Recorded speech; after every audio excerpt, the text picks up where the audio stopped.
Chris, we need to have a talk about video games. Guys, I'm right here. Jake, video games. We need to have a talk about shut it, video games. Sorry. Just the intervention that is video games. Video games? Hey, guys, can we splurge on something? It's been real. Your pop screen is truly fucked. I know. So when I said, can we splurge? You know what? When I said that we can splurge on something, I meant we could splurge on Can we splurge on new pop screens, please? Yeah, we should. We probably should. You can't hear any of those pops because I have this whole setup is so fancy, except for these shitty old pop beat-ass pop screens. Because I want to... I can't. Pooched-ass pop screens. Pooch. They used to just be Pop pooched. screen. It was cute when they were pooched. Now they're just busted. Now they're just fucking... Now they're just... their friend Now got they've cut off. done meth for 10 years, and it's unfortunate. Damn. They suck so bad. They're so shitty. I mean, the thing that's funny is that yours really is the worst. Like, all of ours Or like, oh, I don't know what this seems fine. I feel like somebody gives me the worst one. Although maybe I fiddle with mine so much that it's become bad. It might also be that yours has gone in and out of the drawer more than everyone else's. It's pooched. Oh, it's tired and broken like that joke. like this podcast. No. Oh, this is gonna be a good one. No, it's not going to be a good one. It's going to be great. It's always a good You know what it's gonna be? I don't, because I've got to mute my phone. Oh, man. Damn it! I almost trumped him on the it.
Are you good? Am I? What's wrong with you? Well, it's July 30th, 2014. This is Idle Thumbs 169. That's I'm Chris what's wrong Ringo. with me. Bow wow. We all had to get in on that. Podcast of love. It's 169. Yeah. I mean, I'm still Chris Remo over here. I don't know about you guys. I'm distracted by Sean's love. His eyes of love. Yeah. His love looks. He is being very suggestive. There's a lot of eyebrow that is an action. eyebrow wag. Like, that's like... Go on. Tell me what it is. Tell me what it is again, actually, Jake. Oh, just keep telling me what it is, Jake. Tell me what it is one more time. Let's do it around again. That's a really nice eyebrow waggle. No, tell me what it is. I'll tell you what it is. Yeah? Oh, Tell me what it I is. imagine you want to know the date that this podcast was... I would like to know what it is. Because I know what it is. He just wants to hear you say it. It's July 30th, 2014. Yeah. This is Idle Thumbs 169. I'm Chris Remo. Yep. I'm Jake Rodkin. Yep. I'm Sean Vanneman. And I'm Danielle Riendo. I was expecting a podcast of love, like, I'm Danielle Riendo. Oh, I could but do there that. was like With my there was a accent. high-pitched warble that was the opposite. That was Very skeptical. that was, What is I'm Danielle Riendo and I need an adult. Where's my mom? It was I her know where my anniversary mom 10 is. years ago. 10 years. 10 days ago, excuse 10 me. days. Yeah. Yes, my mom called me as soon as I got here today to the Campo Santo studio, in fact. The Idle Thumbs studio. Yes, please. okay, Yeah. I'm sorry, the Idle Thumb studio. The IRS knows this is the Idle Thumb yes, studio. yes, clearly this is the Idle Thumb studio. How could I have gotten that mixed up? There's a Campo Santo logo on the outside of it. Yeah, there kind of is. That's how I know where it is every time. I don't know the number. I just look for this, the logo. It helps me. It Never helps me take a lot. lift. Yeah, Yeah. never take a lift. This podcast not brought to you by Lyft. No, not today. Hopefully soon. Call us. Lift, we Hey, how love about you. those video games? No, I want to talk about how I don't like Lyft more.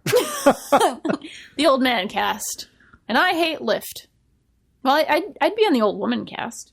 I could They do hate that. Lyft too. I make it. They hate Lyft just as much.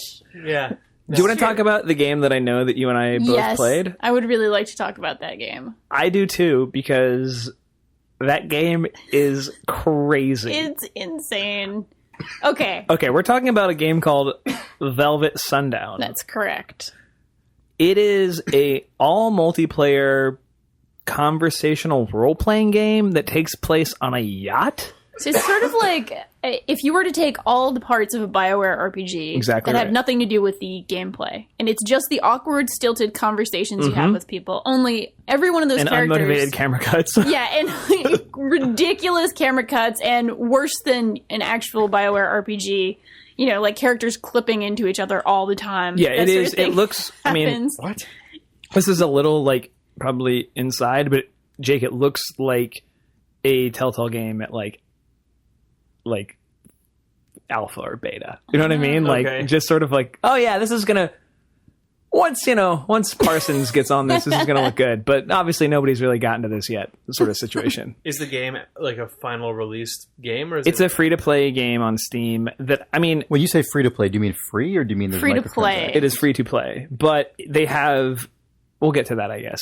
You go into a scenario and they assign you a character and they tell you kind of what your goals are and what your backstory is and what you're here and what you're out to go do. So you have So you don't choose a character. no, it's random. randomly assigned. That's cool. But then there are you can purchase other scenarios. Huh. So it's free to like play the one that takes 30 to 40 minutes, they say.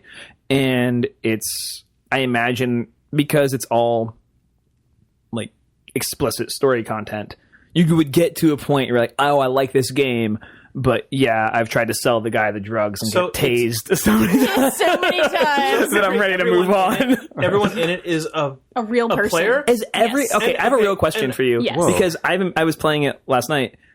Is literally everyone a player? I think so, yeah. What? Everyone is real. The people on my server were crazy. Yeah, exactly. That's what the appeal of this You game is. described it as BioWare. Like, does that mean that it's dialogue tree based? You don't choose dialogue trees. You type it in. You take actions and then you literally type what you're saying. And it fucking Apple talks what you're saying. Wait, so do people just go... No, you're like, hello there. No, I know that, but I mean, do Yeah, people just... exactly right. No, that's not what I mean. Do people just type garbage? No, people. So thus Right, so you get the far, ha ha ha ha ha ha ha ha. Sometimes they do. sometimes they do, Or but Q, it's semicolon, this crazy Q. fever dream Exactly like nightmare where your character. I'm clipping, I think, over there. I'm not Hello doing there, that, but, CHRISREMO 42. 420. Come on. 420. episode 169. It just CHRSREMO 420 weed avatar or whatever emoji. what I love about Jake's Apple Talk voice is that it's the reason we became friends at Telltale, because I heard him doing the fucking cops from Sam and Max who are that voice. One of them is. Yeah. Which one is? I don't don't know. I know. can't remember their names. And I was like, oh, that guy's funny. That was like really like one of the first things. One of the This is first the things I bonding. ever heard you do is just like meh, meh, meh, or whatever the fuck that voice Beautiful is. bonding it's moment. MacInTalk Pro Bruce high quality. Of course it is. It's only that when you You're say it in such the a voice, special though. creature. Bruce. Only Bruce. High quality, please, Danielle. Yes, It's clearly. only because when you select the name from the HD list, Bruce. like it just says Bruce, but his sample text is MacInTalk Pro Bruce, high quality, which is hilarious. So yeah, everybody has one of those in the game. Yeah. You have to play this. It's amazing. It's 300 amazing. megs. It's really This is small one of to those download. games where, like, if I had to guess they like put infinite monkeys in front of a typewriter and then create the works of Hitler. This is the kind of one. Shakespeare. You know what? Fiction, right? You misheard that. Same thing. It's true. Statistically, Hamlet and Mein Kampf will be good. Yeah, No, you know why I said that? You know why I said Hitler? I realize now is because when you guys were talking about fucking like Weed Lord 420, I just immediately started thinking of like Hitler Solo 69. Yeah. Like, you know, just like all those other Right. ones. Yeah, So I had All the internet bullshit just melded a little right. bit. Yeah, so I just yeah. Hitler was like the first public figure that came into my brain because as it would be. yeah, because we were just thinking of horrible internet people. Yeah, exactly. Look, the crazy Hitler was a thing, massive troll. Yeah, I mean, the crazy thing about To this put it game lightly. is that some people are just, you know, either sociopathic 12-year-olds or whatever, but some people actually really get into sort of role-playing, and they get into role-playing in ways that the game never intended. So the first game I played, most of the people who were in it were more or less playing it, you know, I need to be a spy, I need to be a whatever. And it's very like spy, James Bond-ish sort of stuff. Most of the characters have some sort of element of espionage, or there's some sort of secret information, that sort of thing. But the first game I played, there was a guy who committed to this role of being the preacher and priest of John Madden, the fingerless god. And like, he stayed with it the whole way. The entire 30 minutes, he was telling us everything about the fingerless god, about how John Madden ruled the world and prayed to the fingerless god. Like, he was giving sermons. He was preaching. It's on Polygon on your... Yeah, exactly. I What put was this his video out intended today. role in the narrative? He was supposed to be, I think the name is Malik, and he's supposed to be sort of like a fiction. There's a fictional Caribbean nation, and he was like a diplomat or a dignitary or It all works. something. I don't understand. The thing is, Okay, if you in the game, if you settle on a voice or a concept, then the goals you have will almost always sync up. Yeah. Like I was totally. Mary. Did you play her? So what was ever? your I've objective? not had Mary yet. No. I had to like sell drugs, basically. I was working on this yacht but couldn't make ends meet, so I had drugs to sell, essentially. I didn't really give a fuck about my objective because I was so just flabbergasted. Like I don't even like I was just nonplussed by this game. Like I was just so bewildered that I couldn't figure out. I was like, everybody I walked up to, I'm like, all right, I was just like in meet everyone mode. I got all my things and started to try to distribute them, and then I tried to find somebody who's supposed to pay me for my drugs with a certain casino it's chip. Called some weird. Yeah, it's So- like a but the thing is like all the cocaine narratives thing. have like this element of like drug use in them, as far as I could tell. Whether like there's like 5 different drugs in the fucking game. Like There's I a was lot of like selling drugs. like Yeah. I was basically selling a version of meth, and then like you can like somebody has a version of like LSD, and there's a version of like an edible pot. Yeah. It's crazy. Sorry if I've just like misunderstood something or like I don't know. No, it's really tough to figure out. It's weird. But that's what makes it good. Actually, I love that. I want to. I'm intrigued. Don't get me wrong. You piqued my interest. So there are like discrete objectives that are assigned by the game, not the players. Yeah. How does the game ensure that the players will cooperate? Right. No, with they're allowing you to individual. complete So, like, do you your have an goals? inventory that includes drugs? That's the thing that and I- then people yeah. can You say, have to I want to buy them, and then there's a transaction mechanic. Yeah, but I think the way it all works is like, oh, your name. I haven't played enough, so I don't Yeah. know. Because that's the thing that like the opaqueness of the systems of the game and the goals of the game are so. It's so like it's. By opaque, I just mean concrete wall. Like it's so hard to see through that I don't know if I'm doing the right thing. But and that's actually my thesis about it. But I'll get to what I really think for about sure. the game. But I just kind of keep doing it because this doesn't exist. This game doesn't exist. It's like walking around the Citadel. Do you remember? It's exactly Yes, like that. It's yes, like in which Mass is the Effect best part when of the that guy's like, game. my wife's Yeah. body got Yeah, blown exactly. up. But they're holding it and they won't let me have a funeral. And you go talk to the military and they're Yeah. like, oh, well, it's evidence. And you're like, oh, okay. Right, but in this case, the guy's like, 420, smoke weed every day. And they're like, no, I gotta bury this guy. Exactly. Nobody, I got the only people on my server were like into it. Which is the best. So you were in, like, deep role-playing, like, really going for it? Yeah, and the only thing I can compare it to is going to something like Speakeasy SF or Sleep No More. Yeah. Where, like, okay. the fact that there's so many, like, this game exists. Fuck, like, people, despite their best judgment, made this game. Like, so and it's real. Like, it's a real fucking game with real systems, and a lot of it's really shoddy and needs to be improved, and the cinematics are garbage, and there's just some really wonky shit in it. It's like, it feels like an alpha to me. It's part of the appeal. But there's so much to the game, and there's so much energy put into it that's so obvious that you sort of feel like you have to go along with it, if that makes sense. Sure, yeah. You know what I mean? When you show up at anything, this is probably a very like small percentage of the readers who've gone to any sort of live theater event, like the two that I just mentioned. When you walk interactive theater, responsive stuff. Yeah. Not just a live theater event. Right. Yeah. But a responsive theater. Speakeasy SF is the one that I went to with Zach from Kingdom of Loathing, who shares an office with us. He brought me, and it was like the greatest gift anybody's ever given me. But people just start acting at you, and they're like engaging you in real conversation, but it's the 1940s, and they're talking about your old lady and stuff. And you have to just stick with it. You just go with it. Yeah. And because there's so much energy being burned in the pursuit of this very like specific entertainment product, you would feel like such a dick. Like, oh yeah, nice. For being like, meow.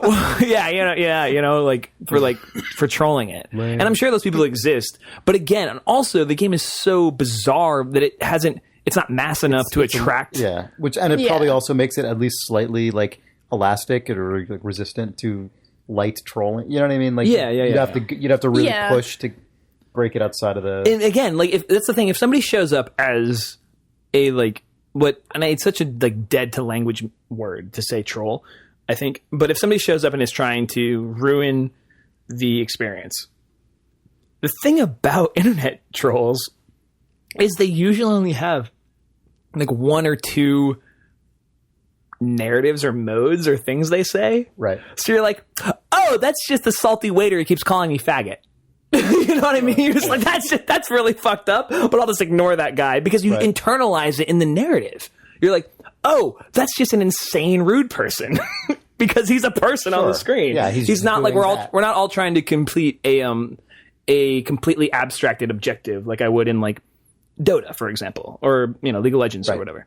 Yeah. You're actually interacting with a personality. Well, you could be like, all right, I've got my business, you've got yours, I'm just going to go do my thing. Right. It's like living in San Francisco and you're just trying to get to the Walgreens and there's the guy at the door who's like screaming about the blacks and you're like, all right, I'm just going to move on from you. Yeah. You are a character in the story of my moment and I need to leave right now. And that's exactly how it feels in the game. Like, I have encountered a troll, but it was also kind of hilarious. Like, so there was a person who was playing as a woman and she was supposed to be an attractive movie star type, and she just kept trying to solicit sex from everyone, that sort of thing. But, like, it became something that the rest of the people in the game just sort of were like, okay, honey, maybe later. And then, like, kind of went on with the game. And it came true that I think anyway, that the game is balanced in such a way that all of your objectives, are sort of tightened to meet, there's sort of a 1-to-1 ratio, like, with which characters get placed in each scenario.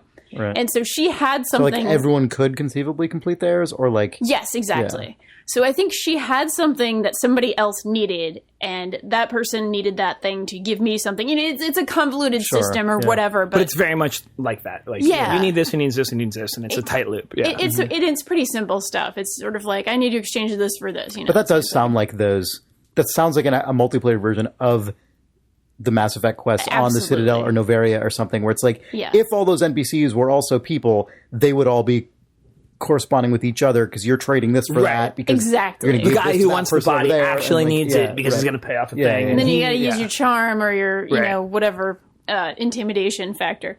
But like we actually, we kind of figured out that this person, whatever, isn't playing anymore, and they just sort of quit out, and the character model awkwardly stood in a very strange pose for like the rest of the game, the next 10 minutes out of a 25-minute game, and we all just kind of went with it. And we're like, well, nobody's getting their objectives done, so let's talk about seafood and let's talk about all sorts of weird things, and it's just became like this bizarre role-playing situation where we were like, well, we're James Bond trope, so why don't we talk about food? Let's talk about the weather. Like, it just became this insane, ridiculous thing that was happening. That's the best in multiplayer. I've told the story on this podcast before, so sorry to those who have heard it. But, like, I remember... episode? Somebody knows. What if it was episode 69? Let's just say that it was. 100 episodes ago. Yeah. Precisely. I was playing Halo 2, and someone on the server... It's just a multiplayer game, like, just a straight-up, like... team deathmatch, I think, and someone like put their plugged their stereo into the like mic in on the Xbox. Or, I don't remember how an Xbox 360 controller, I guess, and like was just blaring Neil Diamond like on like proximity mic. Like he went into this like bowl. I forget what the name of this map was, but there's like a big shallow bowl in the middle of one of the Halo 2 multiplayer maps that like team games tend to converge around. And he's went out in the middle there and was blasting Neil Diamond. He's like, "Hey everyone, Neil Diamond dance party!" And he's just jumping around and doing the like squat thing to jump up. The teabag thing. Yeah, the teabag thing. And everyone on the server just got fucking into it and was like all jumping around like in the middle of the thing and like squatting up and down. And there was one guy on like red team or whatever, and he was like, "This sucks. You guys suck. Halo, you're supposed to kill each other." And he would like start shooting people, and then everyone would instantly just like smash him in the face until he died, and would like just continue dancing. And this went on for just like 20 minutes, and like that was the experience on that server that day. Yeah, like it's only possible online that this sort of like just complete random insanity converges in that sort of way. It's kind of beautiful. I mean, yeah, it feels like the objectives are there for the only purpose the objectives are there for is to create unexpected human moments, and that's totally like create fine. Prompts. Yeah. Prompts, yeah, it's like a writing prompt. It's like, kind of an icebreaker. You need to sell these drugs. But that guy is praying to the god of John Madden, so enjoy. Exactly. He was totally down to try all the drugs too. That guy who was playing the John. Yeah, Madden. I saw that guy is. Yeah. No, it's Okay, remind me the name of this game because it's Velvet Sundown. all right. Velvet Sundown. It's free, Yeah. and So did you buy the other ones? no, I haven't yet. But I had a non-optimal first experience. First off, the game controls like shit. Oh yeah. You can't tell what. Wow, that was one of the bigger Just desk thought I would bumps kick from the you. whole table. There. You're like, it does not. Those controls are fine-tuned. Years. Player, controller, programmer was lead programmer on God of War. Says Jake. I don't know. Maybe he was. I don't know. I have no idea who actually made this game. Drama games. Their name is actually Drama games? Drama games. Drama games. Drama game. Drama games. Do you want get your sick on a boat? Get your drama games right here. Drama. So you were saying it controls poorly. Controls poorly. The animations are like... I mean, it's not finished, right? Oh yeah. Is it in early access or is No, right?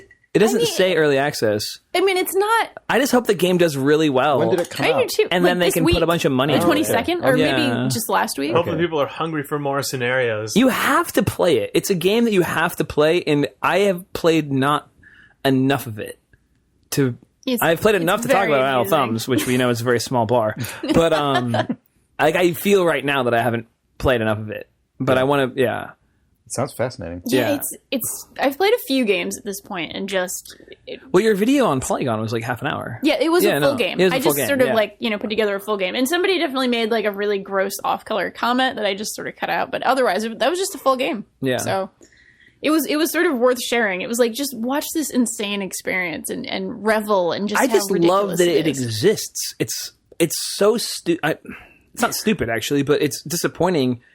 But for a game to be so far off the norm, Yeah. for a multiplayer game, just you're controlling a human avatar, for it to not have a weapon, and for it to be about these abstract, bizarre, it's about entertainment in a way that games assume entertainment is like action. Well, there have to be like this. The way that this thing is structured, there have to be sort of adventure influenced MUDs, like old ass multi-user text based stuff that was like this. But that's so out of vogue. It's so far afield from the way that you think about how you like putting that. Like, it seems like they came at it from the Mass Effect direction, but it probably like it's text like, parser based. Like, there's just a ton of stuff that is just so far back down the tree of video games that you don't. Its tutorial is garbage, right? It's what, sorry? The tutorial is garbage, right? Oh, it's the worst. The tutorial it's says it's going to take useless. 10 minutes, and it took 30 seconds Yeah. to like figure out. And I'm like, oh, is this? That's what made me think the game wasn't finished, because it's like, Right. oh, this should take about 10 minutes. And then you walk up, you talk to a cardboard cutout, and there's And that's nothing it. else to you do. click on a and then I thought the game was broken, and I walked out of the exit, and I was like, okay, I guess I'm ready for this experience. I mean, that's the thing. There's no need for a tutorial in this game. It's just walk around and talk to people. I think it's there is hard. a need for this tutorial, though. That's the one thing I would say about the game is that I don't know where the seams are. Like, I don't know. They could really fuck with you. I have no idea how big the box is. If the tutorial was just a one-to-one interaction with one other person who is also going through the tutorial. Oh my god, yes! Learn how to play this game. What's matchmaking going now? on? That's almost what it feels Hello, like. and then you're That's what I would design, actually. Like the twin in a mirror that's thing. exactly where what I it's would do. You put your hand up, and then they put their hand up, and you like try to jump back in front of the mirror to like see if they'll do something different. Yeah. Yeah. It's so good. You guys have to play it. Yeah, Sounds like I it. agree. You have to play I mean, it. there's a very low bar to playing it. You don't have to pay for No, anything. it's You free, and it's like It's small. it's 400 megs or something. It says Yeah. 700, but it was only 400. yeah, it's an easy. Tutorial will take It 10 also minutes. lied. Game will require 700 megabytes of hard drive. No, it said it needed 700 megs when I went to download Right, it. no, and I it just said like complete 308. It's making all these claims that there's way more going on, and it's like, Well, it does feel that way. Scenarios cost What's funny- $49.99. $8. You're kidding, but Why it is feels that that one way. backwards? Just everything's bigger. Yeah. It's not even a marketing True. thing. Maybe it but is. it does feel that way. We're like, where this game is making some big fucking promises in its design, in just the sheer, like, from Jump Street, its design. But I don't know how many of them it's fulfilling, except I'm still curious. It's Right. really worth your time. Okay. You have nothing to lose except your life and your time. Try Velvet Sundown. The only won't cost be is opportunity disappointed. cost. Yeah. 20 And with minutes an of your opportunity life. like this, How can you say no? I can't. This episode is brought to you By oh my god. opportunity. So guys, that was actually like a 40-minute ad for Velvet Sundown. A Free game. Trolls like shit. False promises. I don't know. The game is Needs tutorial. Only 380 megabytes. Said it was 700. Wow. 30-second tutorial. I'm really excited for well, Jake won't play it, but I'm really excited for you to Schneider lens. Photo printer. What, John? What are you talking about? SD card. Talk about a classic Home Shopping Network blooper. Look at that. Oh, I've seen that. Yep. My producer is telling me My producer, Tara Cates, informs me this is a butterfly. It may, in Maybe fact, it be a moth. moth. the mane tail. A bushy tail. Sorry, what were you bushy asking? What are we? Okay. Woo. That was. I feel like Velvet Sundown inspired that. Like the kind of Yeah, mindset that was you a have Velvet to get Sundown into, interaction. That What was we just perfect. had was a Velvet Sundown If I interaction. play this game and then I make a reference to that Home Shopping Network blooper, then the other person becomes like the other half of a conversation. They probably about it. would. Yeah. I would buy all the other scenarios. You should definitely play it then, because there's a non-0% chance that happens. And it's one of the only games for which that could be Yes, true. that's true. Exactly right. And that is why I love it. This game is not good. If I had to put a number on it because I was a reviewer, that number would not be a high number. Except it would also be 100, because this game is completely So different this is like, yeah. than everything that exists. It's the reason we should continue to spend money developing It's also crazy the reason. fucking Oh man, I was things going to in say this it's the reason medium. you shouldn't score game reviews, but you write for Polygon as I a know. reviewer. Well, The poly means many, which is That's why they update which their means scores. number. yeah, we can update. in the We can name. update our scores infinitely. So the score for this game, just whenever you Is- reload is it, would 3 be and 3 10. or 10. Oh, that would Yes. be such a good usage of your review score system. oh my god, I think it would. You to randomize the Today score it's for a this game every 3. time you Tomorrow reload it's a it. 10. It just goes between. It's just every time you refresh Oh the my page. gosh, if I was a reviewer at Polygon, that's probably what I would make it a plea You to just do see that. Yeah. until McElroy Then the comments smacked like, me in the 3 only, 10 only. clearly sold God, out. the best part about that would be the Only? people screaming 10 at each other in only. the comments for being idiots. Can't you read, idiot? But then you then put a video up that is that conversation put through a MacInTalk voice. Oh my goodness. Oh my goodness. Learn to read. Moron. The thing Oh, showing your you- voice is different than mine and good. We could have a Yeah, conversation. you guys could have an entire Go ahead. You guys should have podcast like a this. Velvet Sundown conversation right now about what you're going to say. That'd be beautiful. I was going to address you though, not Jake. Address me and Jake will speak for me. I'm not going to do that. I'll move my fingers as if I'm typing and Jake will speak. He'll Chris say, won't play this game. Wow. I mean, this particular conversation, he will play the actual game. Okay, go ahead. So the thing you were saying about You're probably not a mic. Yeah. the thing you were saying about What are you saying? I was What are you going to saying? say that you were pointing out that this game is unlike other games, and so you might have to adjust your score commensurate to that. I can't do the rest of this in this. It's fine. That's plenty. That was good. Your point was it came across. So Jake, Jake, can you please tell Chris that yes, I feel as if you have to take the landscape of the gaming. What's what I'm looking for? I feel Smorgasbord. as if you have to take the landscape of the gaming smorgasbord into consideration when giving a review. into consideration when I've lost it. It just disappeared. When giving a review. He's really good at that last second. Sorry. So I saw Boyhood this past weekend. Your voice was. I you did only took a too. half step back to Chris on that. I saw Boyhood this weekend. I saw that this weekend as well. Yeah. What did you guys say? Oh, Boyhood. I saw that this weekend. Oh my god. You did really? not. Yeah, I did. You see, am I the only person who hasn't seen Boyhood? Yeah. And Do you remember this when I was weekend also. screaming at you Yeah, in the you were office? so mad So that I got I'd really seen it. mad at Chris earlier because I was saying, "Oh, I want to see the new Tinker Tailor or the new Jean Le Carré movie," and he's like, "Oh, I saw that this weekend." I was like, "Oh, and I really want to see Boyhood." He's like, "Oh, I saw that this weekend." I'm like, "Motherfucker!" It's like I don't like being around people who have seen the movies that I want to see. Because I know the experience thinking is about like it. within feet of me inside their goddamn skull. And I'm just worried that it'll... Well, Chris is going to talk about it on the podcast now, so let's Go just... ahead. I'm not going to talk about the actual content of the film. I'm just going to say there was a good observation by someone on the Slate Culture Gabfest, which I listened to mistakenly thinking you had recommended it to me, but it was good anyway. Is it good So, still? I like it. Okay, but, I'll switch over. I will add that to my my rundown. and I downloaded the political one. Oh, it's good. Man. But yeah, Like like plots.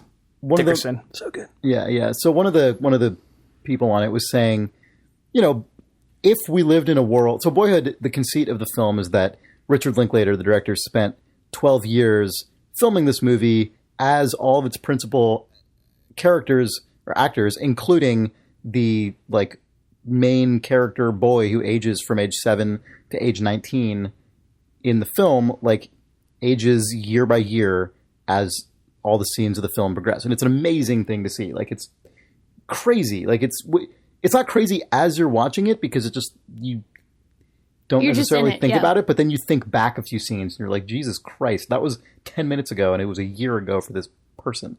But yeah, so like someone on that podcast was pointing out, like, I don't know if this is necessarily like a great movie in a world in which people are constantly spending a decade and a half, like filming people and Right. making these huge movies. Like were this a thing that we could just see all the time? I don't know if this would necessarily rank as like an incredible achievement, but you have to look at that in the context.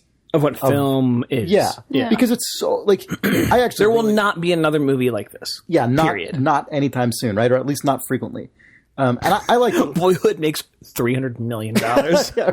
And like every executive this at kind of- Time Warner Brothers, like, find me a 7-year-old who's going to be hot in 12 years. You know what is going to happen, though? You know what I guarantee will happen is a bunch of kids in, like, high school AV class now Oh, God, are going to yeah. think that they're going to start doing this tomorrow. You know what I mean? Like, Yeah, when I'm you're okay that with that, age, though. you get, like, Yeah. you see a movie and that gets you excited and you're like, or, like, read a book or whatever. Listen to an album That's and the you're like, problem. That's why I'm what bad gonna at do. everything. The fucking movie I saw was The Rock. Like, I bet there's so many people who, like, started now filming their, like, sophomore year shithead friends being like, guys, this is going to be amazing. We're going to be, like, 30 and it's going to be crazy. That's definitely happening currently.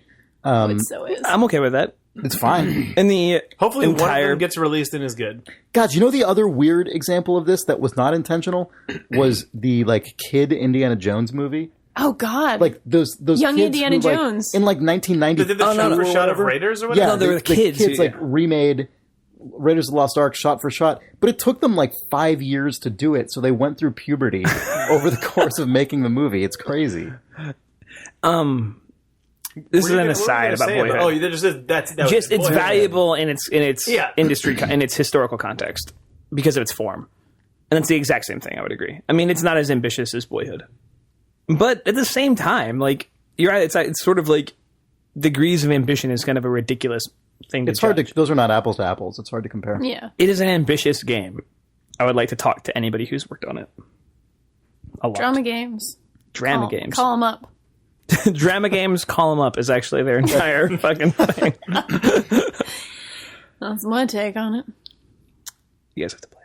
I want to. You guys want to take Yes. some drugs. Poo! God damn it. That's a You know that hedgehogs actually do. This was a beautiful video released. You know, for anybody who really appreciates Sonic and his terrible art. Well, hold on. You're blaming Sonic for the art done of Wait, him? or is this like George W. Bush paintings? I was thinking of Bush. Yeah. He's like, this is Sonic's painting of Mega Man. Sonic. You'll see here, this is Mr. Hedgehog's painting of Q*bert. And he just kind of he puts paint on his feet and he runs around and then it becomes like this beautiful. Yeah, this is a more abstract Sonic piece so here. beautiful. It's called Sonic painting weird foot-based And this makes the Jackson Pollock noise. things that he then says are like, oh, this is Luigi. This is... Sonic draws Luigi. Yeah. It's the new Master Mario and Higgins. Sonic in the Olympic Games. Yeah, exactly. Anyway, somebody actually released this amazing video about scientifically accurate hedgehogs. And hedgehogs are actually apparently terribly stupid animals, and they like to rub poop all over themselves. They actually knew really that. do. I actually knew that because growing up, my little sister Siobhan really always wanted a hedgehog. Aw. And then we were somewhere where she had access, like she was holding a hedgehog and like this is happening. Like she's purchasing this hedgehog. She was 8 or 9. And the woman says the thing about hedgehogs is you need to make sure to wash your hands all the time because they rub poop. they don't cleanse themselves well and they have poo all over I like that themselves. Chris is just loving this over So you the get corner. salmonella. And the salmonella thing, I don't know what it is with moms in the early 90s. Basically, salmonella to a mom in 1993 is the Ebola virus. Yeah, it's Basically, death. yeah. It's Yeah. death. Yeah. Which is kind of off color given that we're having some Ebola troubles in the Yeah. world right now. Ebola and like strangers. Yep. Yeah. You mean salmonella and strangers? Salmonella and strangers. Yeah. Yeah. Oh, did I say Ebola? Yeah. Yeah, Salmonella that and too. Strangers is also like, a song of some kind. Yeah, it's No, there's a gotta cake. be. There's from Cake's Didn't first album. Didn't Yeah, the Hot yes. Zone movie come out right around that time? It did. It Outbreak? was like 93, 94, I feel Yeah. like. Yeah. Diseases. Hot Zone was a Right different around then. movie. No, that was the book that it was based on. Oh, okay. Oh, yeah. The one with what's I his only face? refer to the movie as the name of the book. That Well, was I originally remember based on. because at that age, I face? read all of my mom's like Dustin airport- Hoffman. My mom had all those just like Michael Crichton, like airport Firm. novels, all that stuff. Yeah, Yeah. like John Grisham, all that shit. Oh, yeah. And so I would just read that stuff because Same here. Yeah, it was it's around. Yeah, of course. So I read The Hot Zone, I remember, which is the book that Outbreak was based on, and then the next year the movie came out, and I saw it on an airplane. Oh, and had God. nightmares for like a month. Yeah. What? You That should, was a- you that should was a write the sequel to terrifying The Hot book. Zone. I should? Oh yeah, what should he call it, Sean? Oh, I have some ideas. yeah. Chief among them is the Cool Zone. I was gonna say it's got to be a zone. Man. You know, the sequel to that's- the Hot Zone being the cool zone is out of control. It's a global warming novel. I mean, I also think you can make a Sonic joke there pretty easily. All of his levels were called my God, that's true. zones. That's There's true. zones. The Hot Zone. Green zone. The Hot Zone is where the hedgehog covers himself in poo and a mom goes over. Oh It's like, my this is like God. salmonella outbreak. Oh It's like the my Hot God. Zone. I just read the Hot Zone. Mom, the Hot Zone's up to level 6. But the Cool Zone, the book, it just has a little level flip book 2. of the Deal with It dog in the corner. As you thumb through it, there's just a pixel art sunglasses slowly drop. It looks like an airport novel, but when you open it, all the pages are blank except a corner Except the flip corner book of of Deal- Cool Deal Dog with or It. whatever. No, Deal with Deal with Dog. It, Sorry. yeah. Yeah, the dog. It's a But little then it lands animation. and You just it have says to deal with it, and then you're like, there's like still 70 pages of this book, and you flip it, and then the word Cool Zone spells itself out one letter at a time above the Deal with It dog, and that's Oh the my book. God. Then the book catches on fire, and you can. That's irony. Yeah. Amazing. This is too hot for me. It is really warm in this room, actually. quite Though. hot. All right. We're It taking a is, real break now. All right. All right, bye. Hot Zone. Video games. So we would like to thank a new sponsor this week. That's World of Tanks. and World of Tanks puts you on history's greatest battlefields. You can jump in the battle today and command over 300 historically accurate tanks. Team up and tactically eliminate the enemy in 15 versus 15 armored warfare. Compete against players worldwide and don't miss out on the game that has been voted best online game 2 years in a row. World of Tanks is available for download on your PC for absolutely free. New players in the US can sign up now and enter the code THUMBS for awesome exclusive in-game items. World of Tanks, download now and play for free at playtanks.us. Offer code thumbs. If you were a tank, you'd be like like a Thomas the Tank Engine Remo tank. Yeah. I would really like that to be the exclusive item that you get, but I don't think it is. Hey, contact us, World of Tanks. A World of Tanks. Emissary from the World of Tanks. A World of Thanks to the World of Tanks for sponsoring this episode. Video game. Steel yourself for that. Gird areas.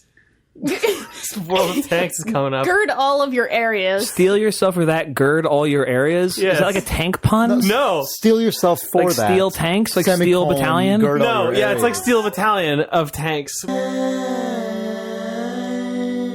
Well, red wine and Gatorade right here. This is, God, if you made a pop album, it would be called Red Wine and Gatorade. I think it might be, actually. Yeah, I learned about the word waifu, and I didn't know what it meant. Okay, I actually don't entirely know what that means. I thought it meant waif, like a Like a like a waif. slender, like a slender Yeah. person of thin frame. But I gather that's not actually what it means. But No, it's like your fantasy. It's like your Japanese fantasy, like otaku anime girlfriend. Yeah, it's just your Your imagined wife. fantasy, like fiction wife. Right. oh, so it's just wife. Yes. Yeah. Waifu.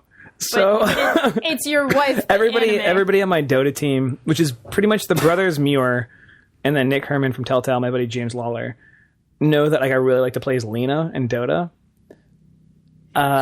You said this last week. Yeah, so I started calling her waifu because they call her waifu. They're like, "Oh yeah, you got to play with waifu. Waifu, we're having a waifu only strat." Jesus. So like, I just call Lena waifu, and like, I'll be on team chat, like, give me waifu. God, you're changing, man.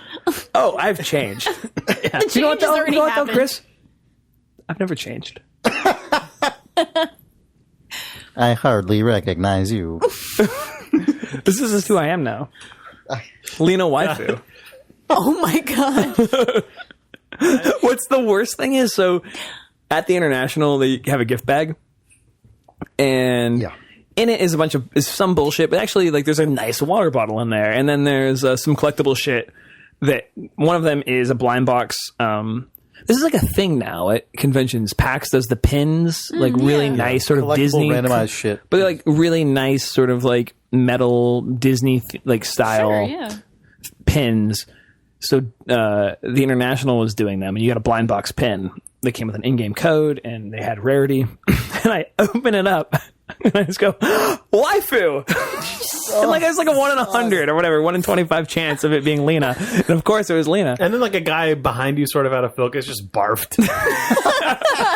But I've been using the word like a child uses a word. Yeah, And like yes. it's a word that I heard, but didn't. Now it's new to you. And then 3 days ago, I was like, we were talking about building our Dota team, and I was like, we'll do all waifu strat. We'll just everybody pick their favorite waifu. Jesus. So then I, like, Uncomfortable. I know, I took a pause. receive. And I like went and Googled it. And then you thought about it. And I went, God damn it. Like, ugh. Yeah, the kid who uses the word who doesn't know what it means, and then it's like, oh man. Oh, It's like- it's like when you like punch a I donkey, band right? selected like 2 weeks of my life and just wanted to selectively delete. Anyway, Yeah, cool. Lena Did you waifu. have a pillow? God. Wow, cool. As you just like tip your wine glass in your mouth. That's amazing. This is totally a Velvet Sundown conversation, I have to say. God, I as we were taking a break, I downloaded Velvet Sundown on Steam. I told you, it's like really just small, in time to right? load it up and not actually play it, Yeah, see? obviously. Really and like small. the trailer, it actually it looks like a cross between The Ship and Spy Party. Yeah. But like just taking the thing. I guarantee you, on a Which are whiteboard both- at drama games, those are yeah. on the whiteboard. Yeah, because those are both about putting you in like a confined space and having you deal with like having you interpret another human like embodying the characters. I know. I hate that Spy Party isn't fucking out. I know. It's not out. I mean, Spy Party Am I is right? different in that like I think you can buy. You can play it. I mean, get beta people access have been stuff. playing it for like 2 years now, but it's not done. Yeah, it's not actually like public, really. But you can play it. Like Spy Party is the fucking Nidhogg of our moment. Yeah, it's You know Or what I mean? or It's the like Fez, But I think you know. Spy Party actually is like a superset of Nidhogg. Like I feel like Spy Party was in development. Nidhogg showed up on the scene, was shipped. Yeah. Like I played Spy there- Party 3 years ago and went, this game is fucking good. I was like, Chris Hacker, this game's fucking good. There's like a high concept, slow release schedule, Tower of Hanoi that you can play with a bunch of these game schedules. I think but Spy Party is probably at the bottom. That was the base. yeah, for sure. Yeah, I was surprised. I didn't. The think, Witness might imagine it actually looking fit like what it inside of looks those like. things as like the next. That game's coming out. Yeah, that that's game what I I think mean. is- I mean, Spy Party might exist as the foundation, Oh, and my then God. the Witness Yeah. is one step up on the like this like Tower of Hanoi, and then fucking Nidhogg on top of that. I think the Witness is much higher than Nidhogg. Because Nidhogg was just like it's like, is he ever going to release it? Like, And also- is he going to sell this game? I just What feel is like the Day deal was with announced this? to Day Oh, came you out. just mean straight up. Yeah, length yeah, of yeah. development? I'm taking saying, it's into gonna come context the fact that like when I played Nidhogg, you go, okay, so this game's done. Let's see release To me, that's Nidhogg. different Whereas than you The look at Witness. something like The Witness, which you're is like, so he's just content making a driven. Yeah, game. just make more content. Yeah. You know, which makes more sense. Yeah. Yeah, no, I definitely want to play this game a lot. I cannot wait to hear about your adventures The on the first thing I Velvet saw- Sundown yeah, ship. the first thing I saw when it signed in was like, due to overuse, the voice system is disabled except for premium players. And it was like, No! this is not a permanent solution, but like, yeah. Oh, that's amazing. That must be a server load thing because the way that it's like, the way that text-to-speech stuff works is it's just crunching that shit on the server. Weird. And, Why like- wouldn't it just run the synth on your computer? Well, maybe, Strange. I don't know, maybe it is, but it's, It I must guess be it's a lot server-side. more data that it has, like, then if it, Like if you have all the voices locally, Yeah. why isn't it just parsing? yeah, that's a on your good point. machine? I don't know why you wouldn't do that actually, now that I think about it. We'll find out. Yeah. Does it mean Design voice is in like I don't headset know. voice? I don't know what it means. Oh, that's just the message that it. Oh, it said. might. Oh, versus there might be. Is there like proximity chat? Like, is there actual like you I talk don't into a thing? think people there hear it? is. I don't think so either. I don't know. I played it like last night and got the same message. Oh, okay. Oh, but you Yeah. still heard the blah. I did, but Well, it was. It's chugging, actually a for really. sure. It's a bad question for me to ask because my Razer headset died. Oh. Like last night while I was in the middle of a Dota match before I played Sundown. Oh, okay. So all of the like Apple Talk I got from Danielle's video. Okay. And I was like, oh, that's what I should have been hearing last night when I was see, typing. okay. Sure. Right. Yeah. Yeah. It was working for me, but it was chugging by the end. You know. I played, Also, like, 3 Razer, if you're games. listening, my headset died. Oh, you're Sponsor. a big fan. Too. I love Razer. I would love it if they sponsored the podcast, by the way. Oh my god. They sponsor our Dota team. Anything. You know what? I'll sponsor. Idle Thumb should sponsor Razer. I love their shit. Their stuff's good. Their stuff is good. Anyway. Hardware reviews. We're getting into that. Video game. Huh? What if I told you that this episode is brought to you by one of our favorite sponsors, NatureBox? I would not be that surprised at this point. Well, you're getting a little. You should be more grateful. I didn't say that I wouldn't be grateful. When the FedEx man comes and he brings one of the NatureBox packs that's full of delicious freeze-dried peas and various other like Blueberry smart nom-noms. snacking treats, do you go Wasabi cashews. Okay, I was expecting this. No, when that happens, I say these are fucking delicious. But when you tell me, And the UPS guy goes, "Look, I just dropped the box I just off. need your name to I sign don't for need this any nature of this box. information. That's fine. Dude, you just are you Yeah, when say your this name guy shows up, I tell J- him, "Have you tasted these blueberry nom noms? Have you visited naturebox.com / /thumbs for 50% off your first box? They send one to your house." He's like, "Look, I got a long route, like, man. "Look, just- I got a lot. I got a truck full of nature boxes here." Oh my god, wait, are you Jake from Idle Thumbs? Because that's why these are so popular. Everybody's been listening to these ad reads. and then This he's guy like, really took a turn from not giving a shit about. Caring so much. He's super into it He now. then looked down at what he was holding and said, "I'm delivering you a nature box." Oh, You can go to naturebox.com /thumbs and get half off your first order, which is pretty fucking awesome. Says the UPS guy. This is me. I'm just recounting what that guy says. Or the postal service guy. For when I went downstairs USPS. because the bell rang and there was just a guy laden with Nature Box boxes. Yeah. Don't repeat Seward's folly with Alaska. Be a smart snacker. That's actually their... How did you know that was their... That's their new logo. Clearly. Really glad. Their new logo is a Sorry, whenever you go... with a bite taken out of it. It's back to Alaska. It does kind of look like it has a bite taken out of it with the Aleutian Islands down there. Yeah, that's all Just Russia. Just taking it. Ugh. Anyway. Nature Box. Thanks, NatureBox. NatureBox.com/thumb. Video games. So, yeah. Guys, I have an idea. Oh, man, what? What? Look, it's outlandish. This is going to be a really good idea, I I bet. think we should go back to the podcast. Fuck you. What? We're back. Oh. Here we go. I couldn't tell if that was like a Back to the Future reference, like a fucking garbage Lost reference. I didn't know what that was. Was it like that? The Jada I don't do crying reference Jack? humor. You I like know that that. you're not Read the just fucking cycling through forums. your I reference don't do memory. reference humor. Where you're like, guys, You know that. I have to go back. A phrase that is only said by people in bad things. Or in... Go on. Like, I don't... Whoa! I have to go back to before Ouch. this conversation happened. Ouch. I don't think... Go back to talking about- episode 69. Oh, you want to talk more about Nature Box?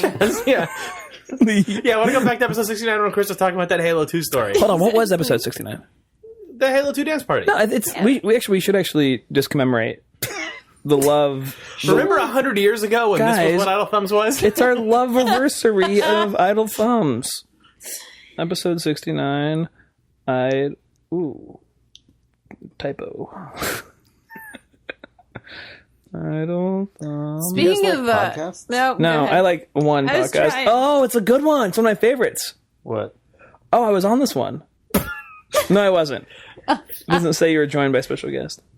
It's a really good one. I actually was on this one, I think. If it's past episode 65, it's past the Kickstarter, so you were on it. You were on it. It was I Had a Gleam. That's all right episode. How did we call do you episode remember that? 69 I Had a Gleam? Someone said that. Someone at a said that on the glance. podcast? You have the keys to the city? Keys to the city. That was episode 169. You mean 69. Oh my god. Can't turn it off. Yeah, I have With not, this cool thing I can do.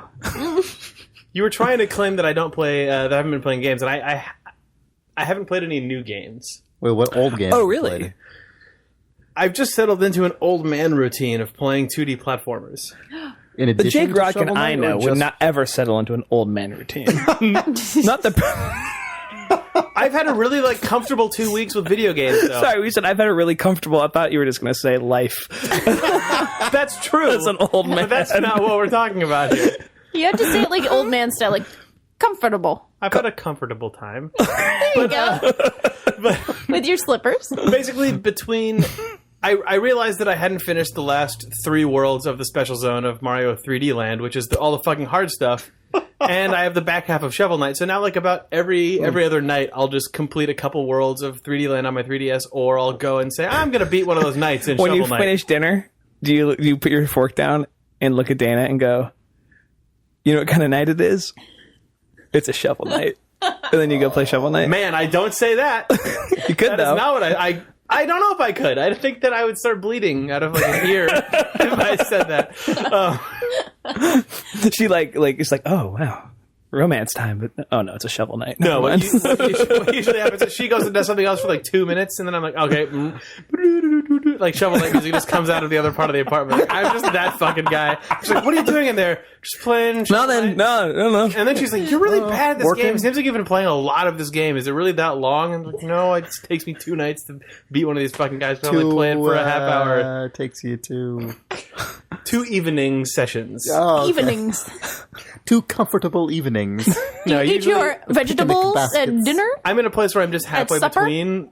So I'll start halfway through a level, beat that and beat half another level, and then I'll go read. I'll put my slippers on. You play Shovel Knight with the top button of your jeans undone after a big nice meal. It's comfortable. So I don't know. I haven't played any new anything.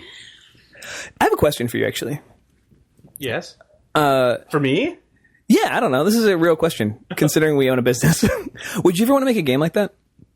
Like Shovel Knight? Just like that was more of a totally mechanical platformer. Like there was the game that I would say, okay, if you have the pie of all the games you've played over the past 5 years, like a full Pac-Man chunk of it is games where you jump on things to get to places. Yeah. I have no idea how to make one of those games. You could figure it out. You're a smart guy. If I had the opportunity to work on one, I would more than happily do that. I mean, like, working, like, I don't play a ton of games like Space Base, but I like them enough, and I had never worked on anything like it, so being able to contract as a UI designer on Space Base at Double Fine for a few months was so nice. Like, just a game that has absolutely nothing related to anything that I'd ever done before. That was really cool. Sorry. I went from thinking that, like, 6 months after our first game, you'd be like, hey, guys, I was working on this prototype. I think we should make this game. To you actually just standing in front of the company and being like, I'm contracting at Nintendo. And everybody being so confused. It's a different situation, but, like, I had only ever worked on adventure games at Telltale, so working on Space Base was nice because I didn't have to actually make any command decisions. I just sort of made the UI look as pretty as I could before my time was up, but it was super cool to be working on a just stat-driven sim thing. So it would be awesome to work on a platformer. Like, talking to... The reason that I realized that I had an old man routine of playing platformer stuff was because I was talking to James, who's our animator here, about Ori and the Blind Forest, and he was just talking about... He's like, well, I don't know. Are we allowed to talk about that feature that he mentioned? No. Oh, man. That's not... I don't think that's announced. But he was just talking about... he said, well, I mean, at its core, it's just a really sort of pretty intense, hardcore platforming thing with a Metroidvania structure. And I was like, well, fuck you. That's like... No matter what else is in that game, that's just... Yeah. My old man time will be 100% dedicated to that because I've seen the art for it. I know how the movement stuff looks because it's in the gameplay videos.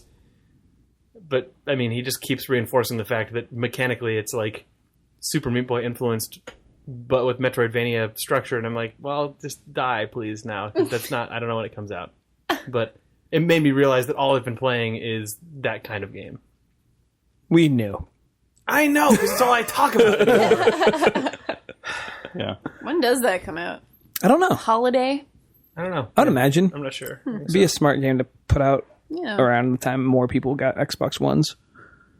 Yes. And feature in one of the blades. I think they don't have blades They don't have blades anymore. Sorry. No blades. Okay. I saw that image that you tweeted. Someone put a vine up of just like the blade interface. Yeah. Oh, it made me miss blades. I was just going to say, I always like the blades. The thing about the blades is they're so fucking fast. When you watch someone who is good at the blade interface, because it's not modal. God, there's like a 14-year-old, 13-year-old adult thumbs reader who has no idea what we're talking about. Blades! Blades were the original interface for the Xbox 360. That was my little Vox.com pop-up about blades. But I want my Vox please tonight. if you know if you understood the bumper and trigger stuff to navigate them, there's no... it's not fast. like a modal system where you don't have to go back to the main menu, then pop into where you want. You just go... And it makes that exact sound, and you're just like at the different pages. But I'm sure that system had to die when they wanted to start selling TV and movies and a bunch of other shit. Right. But man, fucking Stuff blades. that needs to be more hierarchical. Blades. It was a nice Jay sound Allard. effect. Look at him. It was a There nice he sound is. effect. I know. It's like a sheaf of I papers. still associate the Xbox with that, Yeah, same here. Same. but it doesn't. I guess it does a little bit of that still, but like it's not still as like going up, up, up, up, down, down, down, down between the blades. Yeah. Oh, so good. It was Classic nice. blades. Also, they're called blades. So extreme, so Allard. Only Allard would ship a thing with blades as a fundamental piece of their operating system. Just swiping between my blades, gonna upgrade my rims for some gamer points. Let me wrap with you guys. Weird property of like modern concept of branding and marketing and like product design.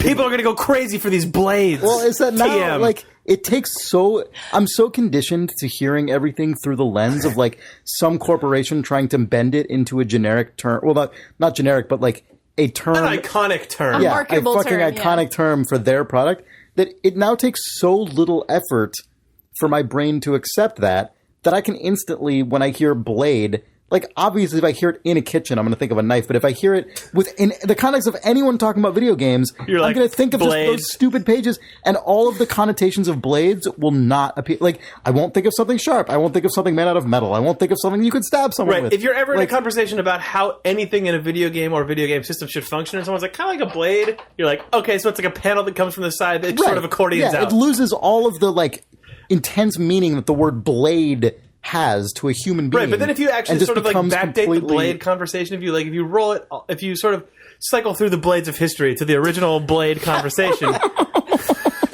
Many blades of history. You Wait, know, you have to though, go back quite a if you few. sort of, Yeah.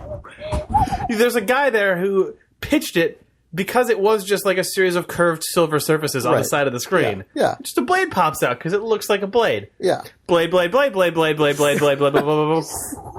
Now there's nothing anymore. It's gone. It's true. Also, blades themselves are gone, unfortunately.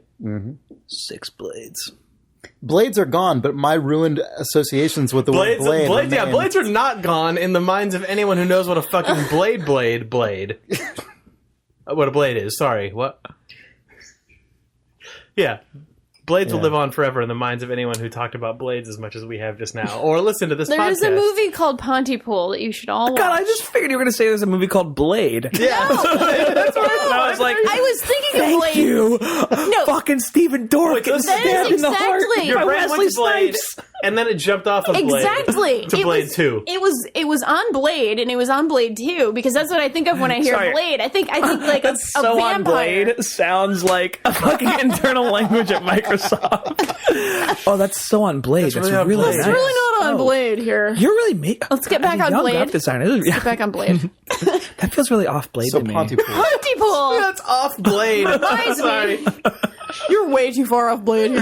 Yeah. To get back on Blade, Pontypool is an amazing horror movie and also a radio drama about a virus that is embedded in words and their meaning, and the way that you need to get out of the virus and not be a zombie to the virus was to make meaning not occur for the words that they're supposed to mean things. Like, Wait, this is equals Blade-related. this. Yeah. I know.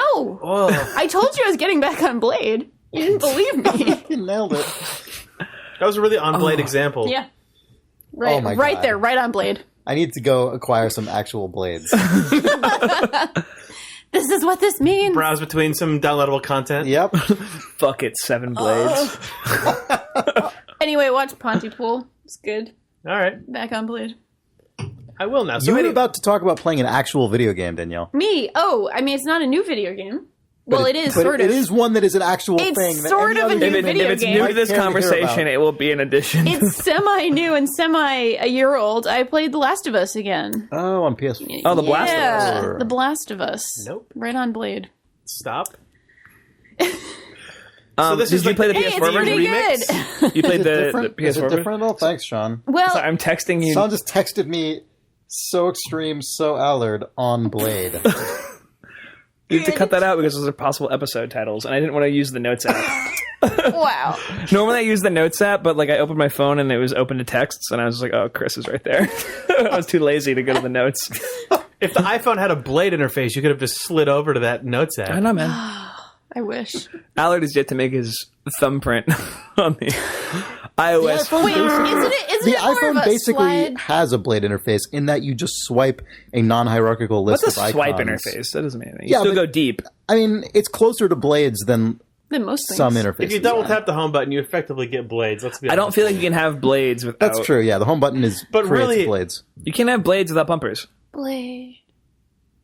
Blade. So how's The Last of Us PS4 version? Well, Yeah, I actually let want me to know. clarify, as a matter of fact. I played the PS3 version again, and my coworker, Phil Kohler, who infamously gave this game a 7.5 about a year ago, he played the PS4 version, and I watched all of the footage for it. So, no, it's How not does very it look? different. It looks beautiful. I mean, it looks gorgeous. It's one of those games that looks so good on PS3, but I feel like it not being that extra next gen Yeah. whatever sort of gives it a nice style. The way I felt about the Team Ico games on PS2, yeah. where it was like, oh, this game at any higher resolution would just sort of start to lose the thing that I like about the way it looks. You would Yeah, it see looks a little rough. You would see where it is made, as opposed to sort of like it's just like that horse in Shadow of the Colossus feels like a perfect it's the exact execution fidelity of level the that technology, of the constraint that they had, and it just has a je ne sais It was quoi art that I really directed like. very specifically for it's like that.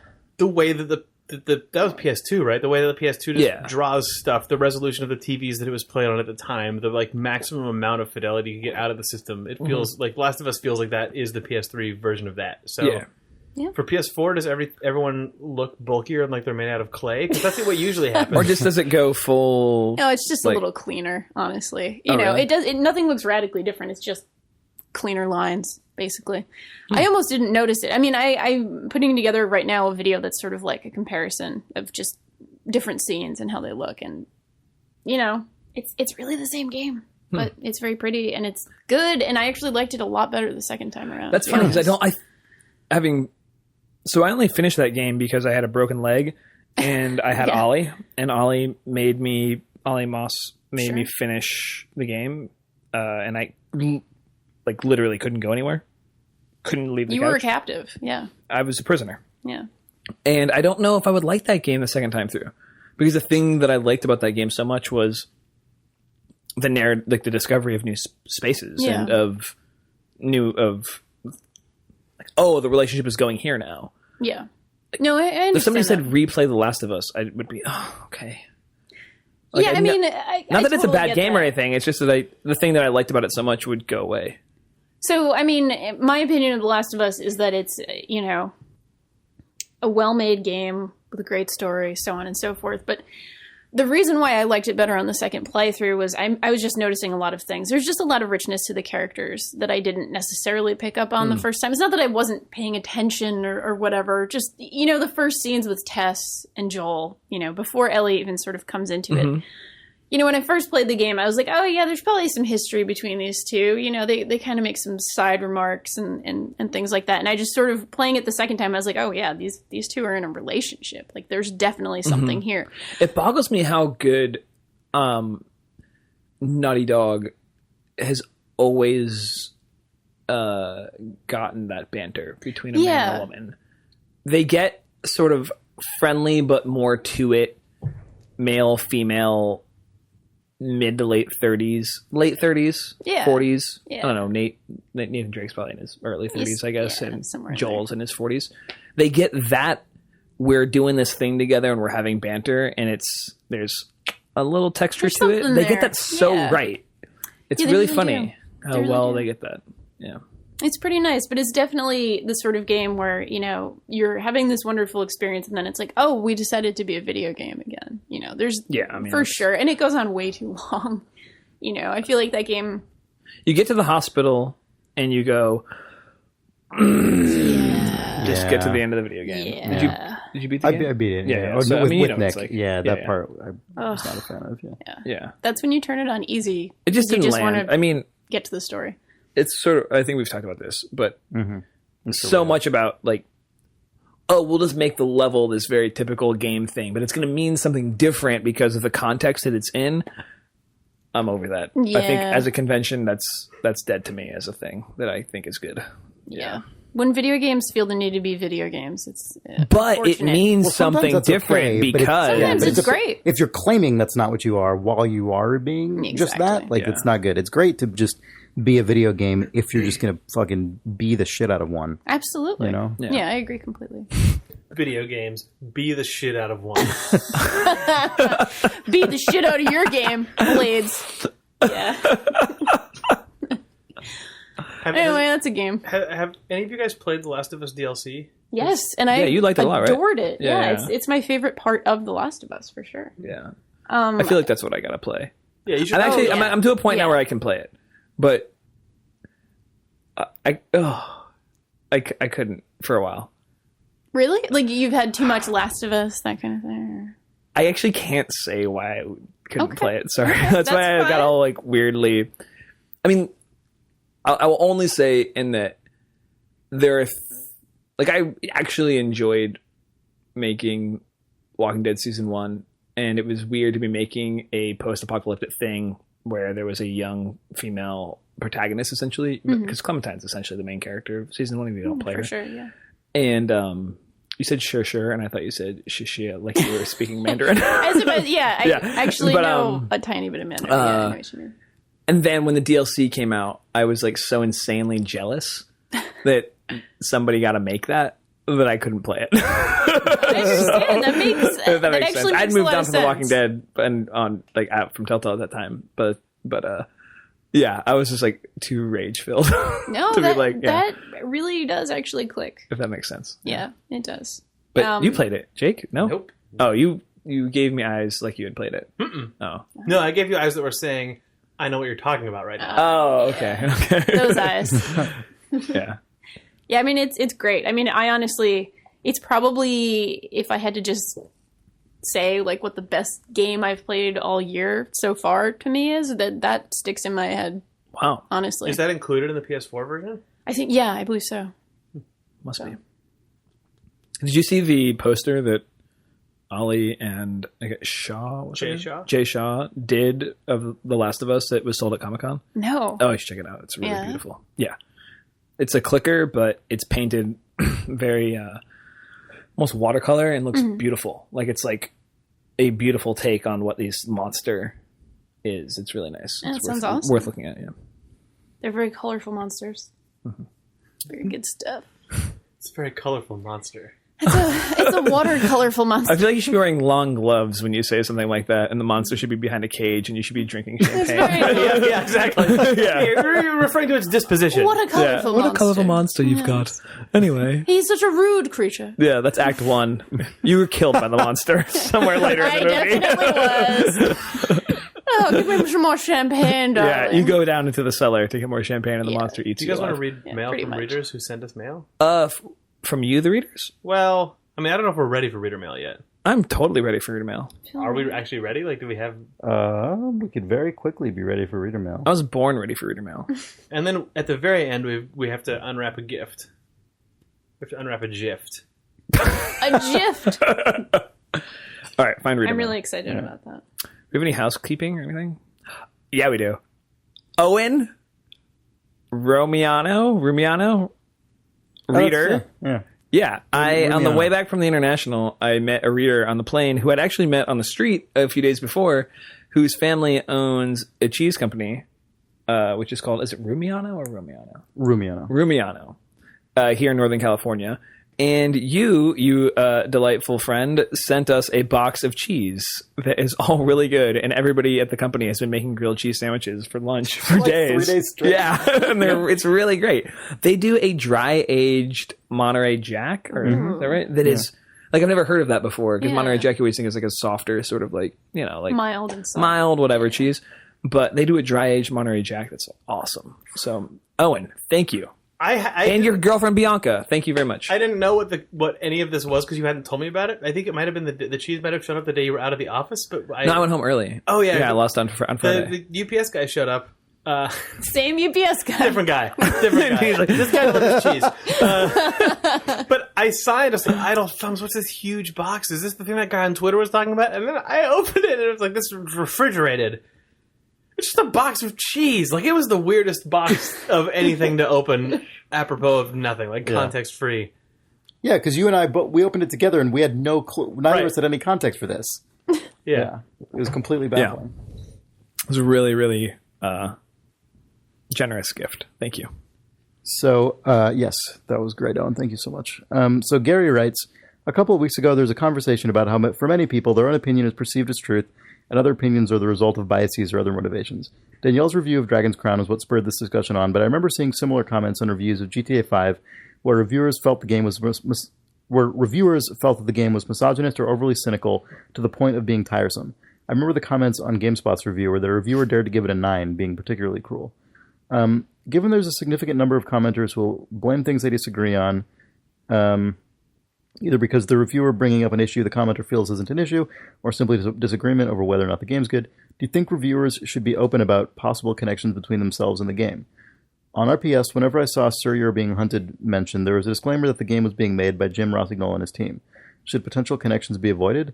For example, if Danielle were to review Firewatch when it's released, I have no doubt she'd be professional. She will not. Yeah, that won't But happen. if she said it was a good game and someone disagreed, I could imagine them encouraging others to dismiss the review because, quote, obviously she says it's good. She's on a podcast with guys from Campo Santo. Apologies for this not being well thought out. I'm typing on a bus on my phone and I'm at a disadvantage in speaking English as I am Scottish. Thanks, Gary. So this is like two different forms of impartiality, right? Or like, bias is different than impartiality. Yeah, for sure. Yeah, and also just like having an opinion is neither of them. Right. Right? Who says you're allowed to have an opinion these days? I mean, I knew before he even said it was GameSpot exactly which review, and that was Carolyn Pettit's review. Yeah. Which, part of me is always going to worry a little bit about the fact that, women who write about video games and have very strong opinions about video games are going to be criticized to some degree by a certain part of the internet, and that happens. So, yeah, that was the first thing I sort of thought of. But clearly, everybody has their opinions. Everybody was raised a certain way. Everybody has their ideas about the world, so on and so forth. And all of those things are equally valid, But Are they? Well, I think opinions can be valid. I don't think worldviews are always entirely valid because, obviously there's some degree of ignorance sometimes, and we all have our ignorances and so on and so forth. But it's a really difficult one to parse. In terms of bias, though, that's an easy one. Yeah, that one's simple. We have an ethics policy at Polygon. I could not review Firewatch at this point. Yeah. So. We've Sorry, guys. Well, like, yeah, I mean, Our scheme laid bare. as everyone basically knows, I think the games industry is small, and a lot of people in it know other people in it. And I mean, honestly, for the amount that reviewers and developers are accused of being in cahoots with each other, like they're accused of is bias. Yes, they're for being biased. I've never had a situation. I've so frequently had the situation of a journalist saying to me something like, look, I can't report on this, or like, I can't review this because, I wouldn't feel comfortable with it. And I'm like, yeah, of course, that's fine. Like, I've had that experience numerous times. I've never, like, the reverse seems so rare to be essentially non-existent to me. Like, it's so, yeah, I don't know. Like, I think it's very easy for people to imagine these like kind of conspiratorial like pacts, but they're really not actually particularly common as far as I can tell. Because I've worked as both a journalist and a developer, and like, I don't know, people don't really get paid off to write reviews or things like that, and they don't generally like exploit friendships. It does happen occasionally, and it's unsavory whenever you hear about it, but it is in the minority by a ton. Exactly. Yeah. It's like, I mean, it's like how certain the kinds of crimes are like wildly over-reported relative to just like normal ways of dying that are way more mundane but common. You know what I mean? It's like For sure. the thing that is like the crazy, sexy example of like a salacious thing. Usually is actually we've pretty talked rare. about this before, but it feels like even the most salacious and sexiest of examples never hits the radar. Like a $200 million game that goes on that has a $25 million press junket push. It's the guys going out to the goddamn desert to shoot tanks. Yeah. You know what I mean? I mean, that's the stuff where It's not like I have a buddy and I gave them a 10 because I'm their friend. Right. Yeah. Like, that's not what Right, happens. The thing about that is, if you're a journalist and you're going to review your friend's game, that is the least enjoyable idea that could ever cross your mind. totally true. No one Why would wants you- to do that. And also, you don't want your friends to review your game. It's the worst Right. thing. Like, We have conversations where it's like, who don't we know? Who's a stranger we can show this thing to? Yeah, like the last thing that I would ever want is someone that I knew to write a review of a Yeah, it's thing gross. that I made. It's gross to Like, think about. What? Like, I mean, just thinking about that, like, if you make something and then you're like, hi, friend, publish your unvarnished opinion of this in something of record. Then let's get a beer. Then let's get a beer, right? Like, what? Yeah. Like, Nope. Yeah, or worse, hey, friend, just sort of juice up what you're going to write. Like, how is that a friendship? That's nothing. Yeah. That's not how actual friendships work. Like, it's just... that's ugh. true. I think a lot of it comes from the sort of I do think gamers are a rather entitled crew, and I think that people will sort of find any reason ever to discredit something that they don't agree with. I think it's the nature of opinions and the nature of people being really passionate about something. Well, of course that's what happened, because I have a different viewpoint on exactly. it. Well, it's a very specific mindset in a specific culture, and a culture that allows it to continue and to breed. I mean, honestly, like... Well, also, this doesn't happen in other creative media. But I think it is actually just maybe kind of, to some degree, also a function of just how modern marketing works, which is to constantly reinforce the idea that you is like the most important thing, and like it's a good everything point. should be tailored to you. You guys have seen The Onion's new site, Clickhole, which is their like sort of like a lot of Onion things. It starts as a very specific parody of one thing. In this case, like BuzzFeed style. Like list articles and things like that, Content But it's like already starting to broaden into just like general bad internet. And Jake, I saw that you posted an article of theirs recently, which was like, I had a bad experience at this restaurant because I am a horrible person. Yeah. The article is like the article is this like indignant kind of Yelp style, just lambasting of this restaurant where every horrible experience the patron has ultimately is because she's just being the most entitled, like awful customer imaginable, right? But like to her, all these experiences are like gross indignancies to be like tossed in the face of the managers and servers of this restaurant. And like it's funny, like it's just a funny, goofy article, but like I think that is the mentality that leads to a lot of this stuff where it's like, what? This was my experience. How could it not be this true thing? This isn't what I like. How could it be? It's in contrast to what I like about review culture, period, is I want a reviewer to bring their politics to the review. I want them to bring their biases to the review. I want them to bring everything that is true about them as a consumer to the review. So I can be like, as a human being, I like this reviewer, I like this reviewer, and I like this reviewer. Or I like this review even. Like, right. That's a good example. Even actually, further drilled down the Tom than just... Chick Transistor review, they give it a fucking 4. Like, oh my God. Like Transistor is just... What's funny is it made me think, right? Like this review gives Transistor a 4, and when you look at what the numbering system in the entire video game culture is, it's not a 4. Like we can all sort of agree as a collective body in that context. Yes, according in the context to of like all the way back, standard. The Metacritic standard from the days of published EGM and PC Gamer before the internet, all the way to now. But in 20 years of game reviews, you go, no. But in the context of our review from our person with an opinion, fucking good. Great. Yeah. I love that review. And he wrote the shit out of that review. Love that fucking review. He usually does. Honestly, he's a phenomenal writer. Love that review.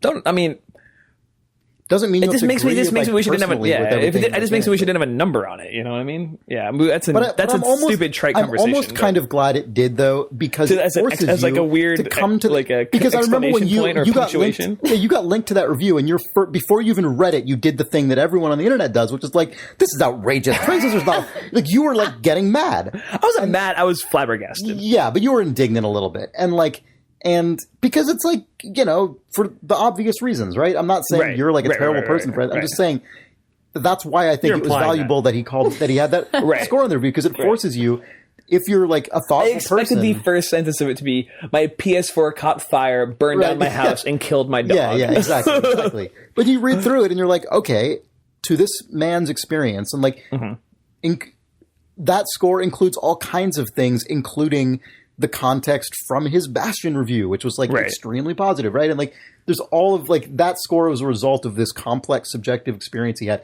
that he backed up very well, like in his experience, it was substantiated very well. And it's like that, if that kind of just soup to nuts attitude to writing a like just collection of words about a video game were less outrageous, you wouldn't even need to have the epiphany when you load up that page. Exactly, it would just be like an interesting piece of writing.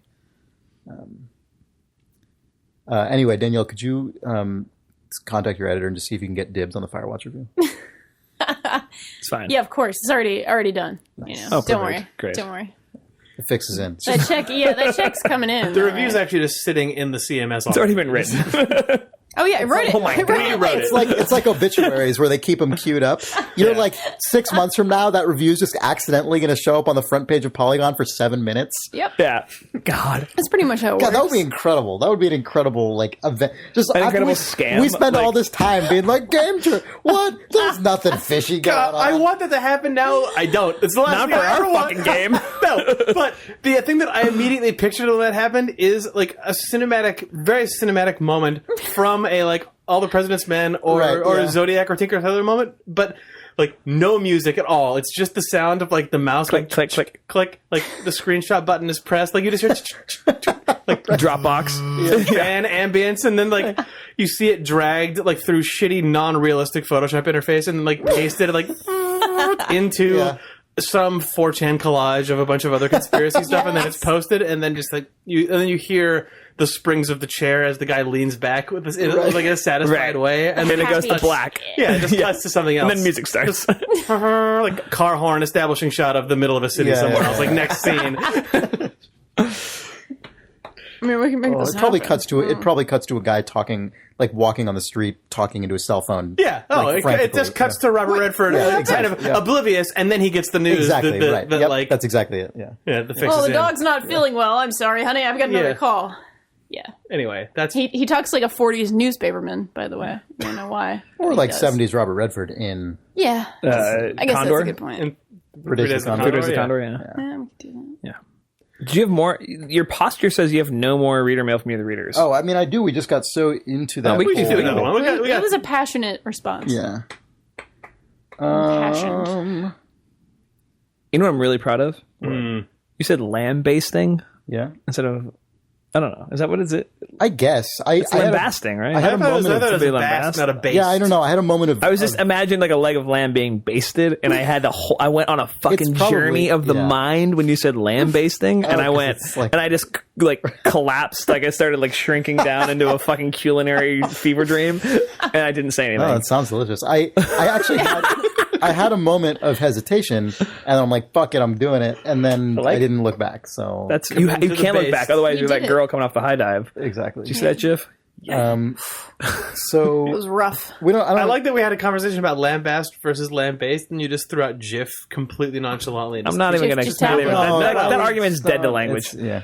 So I don't usually read emails like this, but I'm going to read this one in honor of Danielle's joining the podcast. So Hooray. So, fuck you, Danielle. Fuck you. Oh no, NeoGaf. No, what? Wow. No, the NeoGaf threads about this podcast are delightful about The it. Idle Thumbs NeoGaf mega threads thread that is are really not good. about this podcast That are are about not. You go to Not two places quite on as the internet. nice. You go to the Idle Forums and you go to the NeoGaf Thread about Idle mega Thumbs. thread, and those are the only places and you the fucking only read two about places strangers talking about video games. that are nice about me. It's a coincidence. What's so funny is the Idle Forums are so good that when somebody steps over the line a little bit, like, it is a fucking, like, You just get the a montage sin. of like the scandalized British house, like parliamentary. Like, You come into our house! Like, it's a whole fucking thing. It's really nice. It's no, it's good. It's beautiful. very self-policing. It's quite impressive. It's Yeah. really beautiful. All right. So, hey, Thumbs. I'd had your show downloading in iTunes for the past year, but never took the time to listen until Danielle joined the crew. Oh my god. Since then, I've started listening every week, and I've fallen in love with it. It's nice to have a woman's voice on a panel discussing not just women's issues in gaming in the industry, but to get a woman's perspective on non-women's issues as well. Not that you guys have an anti-women perspective, it's just nice to hear it from someone like me. It's a recent trend in the games industry, and I love it. Also, Danielle is such a fucking badass. That's a definite plus. Julia M. Velez. You are a Wow. badass. Thank you so much. you were like genuinely touched there for a minute. I really honestly am. You'd have a glass of wine you got verklempt. I did. I got a little bit. We're all sitting here all with right? glasses of wine. This is Not me. ludicrous. Yeah, you I have had to ride a beer, motorcycle. That's right. And you had nothing. I had a beer earlier, I know, it's fine. not at the break. Yeah, but that really is extremely. I like that she touching. called you a badass. Yeah, no, you actually really, are. That goes right Yeah. there for me. Badass is like the highest I compliment. heard a stranger at the International say, "Oh my god, is that Brad Muir?" It was. God, and there was a pause. And the guy, this kid, just goes, "That guy's such a badass." I'm like, you do not Yeah, know he does Brad not know Muir. Brad Yeah, he's Pat fucking Tillman. Yeah, he's fucking like Army Ranger over there. Soft as rotten fruit. chill. I love him, but he's not a badass. He's a million great things. Mensch of the universe, he's an amazing sweetheart, person. Yeah, brilliant, absolutely. great game designer, wonderful friend, I'm toasting him champion human being, not a badass. But with you, I was like, when you said, "Oh, she's a badass," I was like, "Yeah." Thank you. No, those are really badass. incredibly kind words, and I just want to say thank you, and thank you to all the people who have been very welcoming and very welcome. wonderful. Yes, no problem. Thank you. All right. So AJ Small says in episode, titled this email actually, Jaws Unleashed. Oh God! This has got to be about how we dropped the ball on that. In episode 166, you mentioned Jaws Unleashed. In 2006, I was working on that title as part of the testing team. Oh my Way God! better than what I thought we were going to go. Glorious. Okay, good. This is why. This is why we do the podcast. At the time, Majesco was in dire financial straits, having Majesco. So they were Majesco. At the time, Majesco. At the time, Majesco. Oh, so in their 12-year history, they... At the time, Majesco, NASDAQ, cool, was in dire financial straits after having bombed with Psychonauts and Advent Rising. They did live high in the hog on Cooking Mama for a while. Oh, that's That was later. Yeah. And Jaws Unleashed seemed to have been put together as an But afterthought. they also lived the high on the hog with like SpongeBob SquarePants GBA video true. cartridges. And Zumba World Fitness. Yeah, that's true. Yeah. Watch that episode of I don't know how SpongeBob on a high they were on the cartridge. hog at that point. They might have been like mid-hog. That was, yeah, They were mid-hog. They were Mid-hog. yeah. It's like, good. Keep reading the email quick. Dubbed anime Jake Rodkin. Read the email, quick! To put it into perspective, money had been lavished on Psychonauts translation in Europe, hiring voice talent like the person who did the German voice acting for Bart Simpson to do the German version of Raz, and taking several extra months to get it all done. That was also the person who plays Max in Germany, including the Telltale Crazy. localizations, which also they like burned money on for German Sam Max seasons 1 Everyone and 2. loves that German guy. Everyone loves It's because to play that actor is like that guy's living high on the hog. Yeah, he is. Excuse me. I was going to try to pretend to say that in German. don't even know that's what he already no it's because I know the Hagenheit. I don't want stop. It's because I'm sorry that we keep splitting up this guy's email, but it's because Germany loves adventure games. Yeah. That actor that's right. voiced a ton of characters in German translations of adventure games in the 90s, like being the voice of Max in Sam and Max. That makes sense. So that's why they're like, they have more how do we get the Max- German They have 90s more adventure Max game audience? continuity than we do in this country. Yes. Yeah, that actor played Max in everything other than the cartoon show. But yeah, I think that it's like the publisher's go-to way to like get the German Raise some fans hype. to know that Yeah, you really yeah. care. We're like, Right, look, we okay, got the yeah. classic We got 90s that voice Max actors. guy. Yeah. All right. So he says, to put it into perspective, money had been lavished on Psychonauts translation in Europe, but Jaws Unleashed was given 2 days of critical platform-related testing with us and expected to go out the door, except it was a complete mess. Appaloosa, the developer, had worked on Echo the Dolphin for the Dreamcast, a much overlooked title, and ported over the engine. I forgot that the developer of this made Echo the Dolphin. By the way. Yeah, that's a really. I think the original point. Echo the Dolphin also. Oh, really? as I recall. Appaloosa made that. I think so. Yeah. Let me. Like I think there's a direct. Yeah, someone look it up. I think there's a direct line between Echo the Dolphin and Jaws Unleashed. Well, they're both. Anyway, they'd been working on Echo the The Dolphin. original was made by Nova Trade International Was that the publisher or the developer? developer. Oh, okay, maybe not. I could have What's the sworn name of the company? Appaloosa. Appaloosa, like the horse. So anyway, they'd been working on Echo the Dolphin for the Dreamcast and ported over the engine with little thought for the differences between the two platforms. I will say they actually got the free-roaming feel of being the shark across quite well, and at the time I was surprised that the game was actually enjoyable. It made sense to go on psychotic rampages munching on jet skiers because it was completely in Oh, character. you're right. It was the same. They were Nova Trade International, but they were became Appaloosa Interactive after a time. But Nice. Yeah. Nova Trade and Appaloosa are the same developer. Nice. Crazy. It was completely in character, and the developers added touches, like if you stayed still, you lost health, which forced you to be constantly on the move and ramped up tension in some of the admittedly ludicrous missions, like navigating a World War II underwater minefield and throwing barrels into tankers. As a shark. Yeah. So what was supposed to be 2 days of work turned into 2 months with extra people to do playthroughs. Majesco was clearly unhappy about this, but had no choice as the game failed submission and they needed to make sure it was shippable. At the time, this was thought to be the game that would bury Majesco. The shocking part was that when it came out, the game sold 250,000 copies, 10 times what Psychonauts did on launch, which was 24,000 worldwide.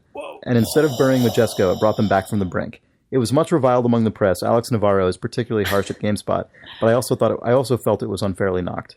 Thanks for talking about Jaws Unleashed as it brought back fond memories of 12-hour shifts and Grand Theft jugulars. AJ, TW Mac from the forums. I bet Jaws Unleashed would do better in a post-Sharknado world. I'm sure. Oh, Because totally. at the time, Majesco couldn't sell it, or they chose not to sell it as like fun schlock, but you can totally... You could do that. You can now. do You could do that that now, now. yeah. It could be a downloadable in game a that's fun Piranha schlock. or whatever. Yeah, that's Piranha said, 3D it world. did 250,000 units in its launch window. The little tidbit drop of the Psychonauts numbers. As somebody who's bought that game 3 times, Yeah, Seriously. I own 3 copies of Psychonauts. Yeah. too. Yeah, I do too. do you want to outlandish idea? Mm-hmm. Physical reader mail. Do you have it? Yeah. Okay. Do we? A physical thing. Jake's pawing at it. It's a present. It's like Christmas in I- July. We get call it it a present now. because it's here. Whoa. Because it's now? Because it's not in the past? Right? Your fucking face. So good. God. Oh, I'd make that joke 10 You have to times. figure out how to open it. This is really exciting. It says it's made with love. That's marketing. Let's see. Let's see. Let's I wait. choose to believe it. This is a like sealed big flat box. pack that We're looking at Danielle like a has here. 18 by 24 I'm inch thinking box. scissors might make this Do we have a anything? more that- enjoyable journey. A pen, perhaps? Okay. right there in front of you. Oh, It might work. let's give this a shot. There's also This is a live unboxing. radio unboxings are the rage. I'll The sound of that. I know. Great Foley. Some good, yeah, you can use that someday. And look, I learned as a Toys R Us employee back in... You've worked 2001. everywhere. If you were like, oh, during my time in the Nixon White House, I'd be like, yeah, okay. Yeah, it was hard. I had to do some time travel there, but we made it happen. Oh my god, your pen just totally ate it on that one. Oh, that's fine. Wait, so what did you learn at Toys R Us? Oh, I learned how to, when you're using a box cutter, not that this isn't a box cutter, but you're always going away from the body. That was in the safety You learned that at video. Toys R Us? I thought, you don't just learn that? Oh, at the safety video. Okay. Yeah, it was a safety video at Toys R Us. I would love to see that video. I worked at Toys R Us in the winter. Did Jeffrey Giraffe deliver the speech? You know, it would have been Video? better. Joffrey Giraffe? Joffrey the giraffe. Asshole. That t-shirt exists. They poisoned him. I'm sure it does. All right, Is we that got just this. like GEOF? Joffrey's a character from Game of Thrones, a show that you have not seen. Anyway, the holiday season immediately Guys, preceding. you gotta bleep But that. you're making a joke about how What? kids pronounce Joffrey the Jeffrey Giraffe? wrong. I made a joke about Joffrey. You know what happened to Joffrey Joffrey? the jerk. Oh, we gotta, you got spoilers. People actually care about spoilers for that show. Well, you should watch it. All right. Oh, you did it. Yeah. Sorry. You can probably muscle the rest of it, right?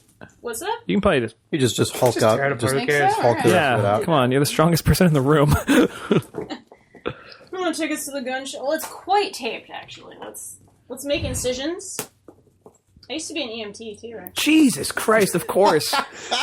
It's a true fact. Certified in the state of Massachusetts. If I was like, I've always wanted to go hang gliding, right? I'm a certified hang gliding instructor. Anytime you want. We'll go up to Sutro Heights and I just... have gone hang gliding before. Are you 179 years old? I am. Are you a vampire? I am. I've never hung out with you during the day. I am 30 human years old, but in dog years. Are you a dog? Are you an immortal dog? Only for like I'm 3 actually years. a dog EMT. I actually went hang gliding as a dog. I'm a dog EMT.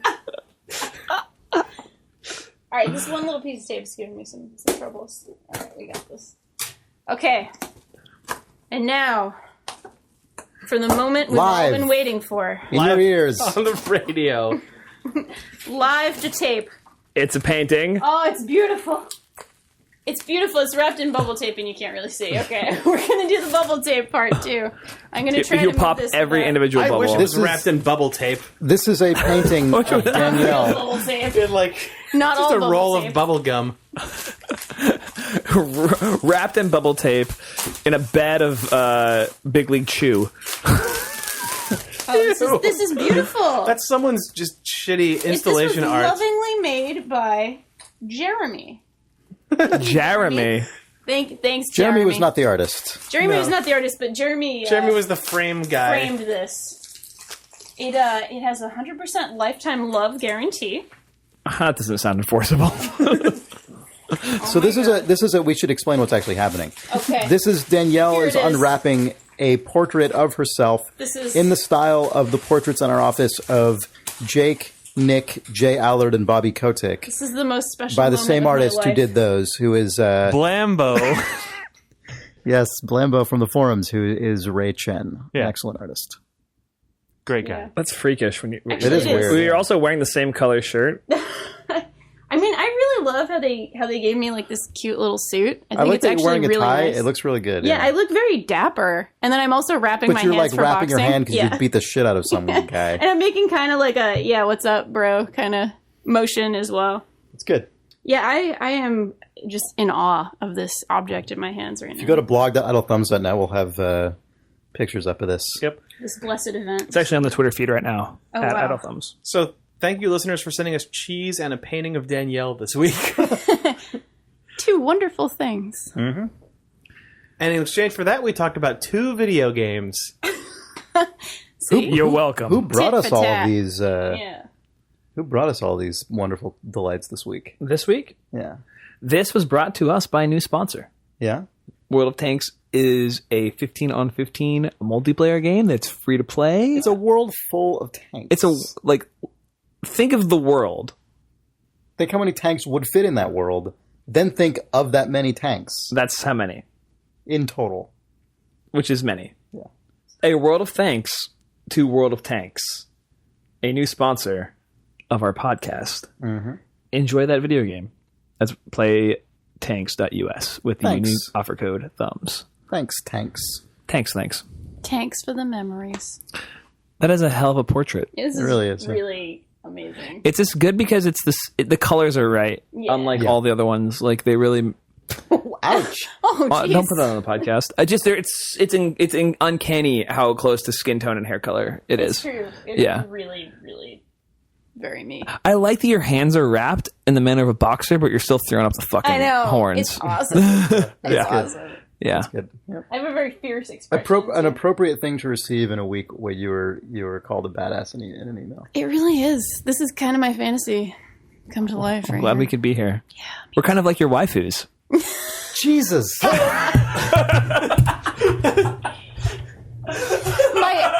my harem of waifus. You're welcome. Wind down. What? Somebody had to get us out of this podcast.